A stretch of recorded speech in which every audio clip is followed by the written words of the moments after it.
Zone Ads, World of Local Business Info. పక్షులు జంతువులు సంతోషంగా ఉండేవి.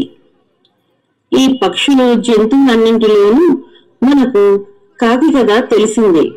ఈ కథ మన చిన్నప్పటి నుండి మనం అందరం వింటున్నాం కదా.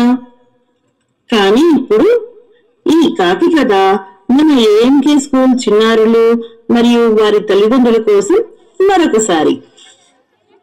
ఆ అడవిలో ఓ కాకి దాహంతో కావ్ కావ్ అంటూ ఆకాశంలో ఎగురుతూ నీటి కోసం వెతుకుతుంది.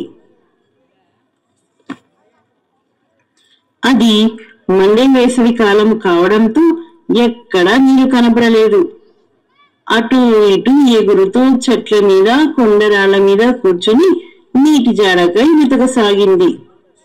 ఎక్కడ చూసినా చెట్లన్నీ ఎండిపోయి వాడిపోయి చెరువులన్నీ ఇంకిపోయి ఉండడంతో ఆ కాకి, దేవుడా, ఎక్కడైనా గొంతు తడుపుకోవడానికి గుక్కిడి నీళ్ళు దొరికితే బాగుంటుంది అని అనుకుంటూ ఉండగా ఇంతలో ఒక చెట్టు కింద ఓ కుండ కనిపించింది. ఆ సమయంలో కాకి సంతోషానికి అవధులు లేవు. కావ్ కావ్ అంటూ ఎగురుకుంటూ ఆ కుండ దగ్గరకు వెళ్లి కుండలోకి తొంగి చూసింది. కానీ ఆ కుండలో నీరు చాలా తక్కువగా ఉండడంతో నీటిని తాగలేకపోయింది. ఎన్నో ప్రయత్నాలు చేసింది. అవన్నీ విఫలం కావడంతో నిరాశ చెంది దిగులుగా ఆలోచించసాగింది. ఇంతలో ఠక్కున ఓ ఉపాయం తోచింది.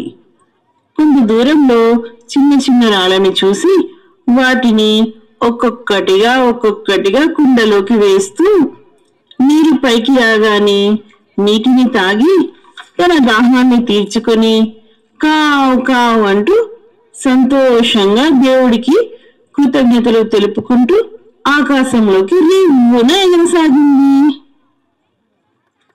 సమయస్ఫూర్తితో ఎంతటి కష్టాన్నైనా సులువుగా పరిష్కరించవచ్చు అనేది ఈ కథలోని నీతి.